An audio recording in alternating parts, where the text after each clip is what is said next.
Hey Siri, how's the weather today? Expect some clear skies today. Daytime temperatures will hover around 39 degrees, with overnight lows around 31. Hey Siri, thank you so much. Bye-bye. Of course. Guys, nakausap ko si Siri kasi pupunta ako ng doktor ko ngayon sa Alfuad Medical Center eh. Ayan. So napakahusay ni Siri, no guys, no? Sasabihin niya sa iyo kung anong weather sa labas. No, basta sabihin mo yung pangalan niya. Ayun guys, titingnan natin talaga guys kung 39 degree at kung gaano kainit sa labas. Tignan natin guys. Okay? Tara, let's go. Lalakad ako eh. Kailangan ko ng payong. Go, go, go. Guys, bumaba na ako ng building guys. 39 degrees Celsius guys. Ang init ng hangin guys. Grabe. Mainit siya. Oh my god, tinan nyo. Pumunta tayo sa main road guys. Malilim pa dito guys ha, pero ang init. Oh my god. Tingnan natin guys, wait lang. Guys, ito tayo sa main road guys. Ayan. Ang oras, time check 2:21 in the afternoon guys. Ayan. Ito nga pala yung Hardee's. Meron dyan kakain. Ayan guys. Init guys. Oh my god. Guys, 39 degree pa lang ito guys ha. Hindi pa tumataas pero sobrang init na.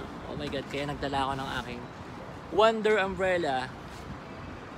My big black sunscreen guys. Payong ang sagot sa kainitan guys. Ayan, pumunta ako ng Alfuad Medical Center. Init guys, grabe, ang init. 39 degree pa lang to ha.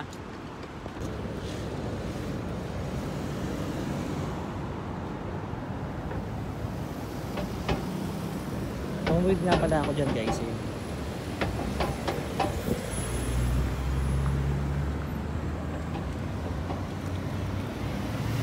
Yan guys, pupunta nga pala ako ng Alfuad Medical Center kasi para sa karagdagang gamot ko para sa uric acid. Ayun. Guys, have a wonderful day guys ha. Mag-ingat kayo. Sobrang init, pagpayong kayo guys at uminom kayo ng maraming tubig. Okay? And nga guys, sinumpisahan na yung pag-check ng ultrasound ko. Nag-start siya sa aking tummy, pababa. Ayan. Nakakakaliti guys kasi may gel yan nakasama at roll-on siya. Nakakakaliti pero hindi ako umiimik gawa ng syempre professional nurse yung nag-aasikaso sa akin at Pilipina siya guys, no? At nakatutok siya sa kanyang monitor screen. Ini-screenshot niya yung mga possible na may something siyang makita doon. Ayan yung monitor na kuhanan ko ng video. Ayan guys, mag-ingat tayo sa mga kinakain natin. Ayan. So sinusulit ko nga pala yung aking insurance. Ayan, para naman magamit-gamit siya guys. Ano? Malaking tulong yan guys, no? Kasi ang hirap kung wala kang insurance, mahal. Okay. Ayan, so hanggat mayroon ka, go, go, go. Ayan. At hopefully, pagkatapos nito, matawagan ako sa aking findings.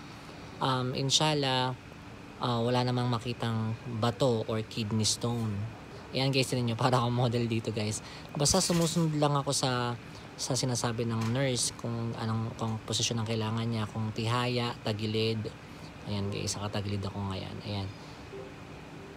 Ayan guys, sunod lang tayo sa protocol. Ayan. So ito nga pala ang male ultrasound for your kidney. Ayan guys, tapos na rin sa wakas. Yan, makakabangon na ako. At nakuha ko na rin maya-maya yung aking maintenance sa aking uric acid. And okay naman guys, thank you very much for watching my videos and reels. Have a wonderful day. God bless all of us. And mama chup chup. Saya ng aking ultrasounds guys. Yay. Bye.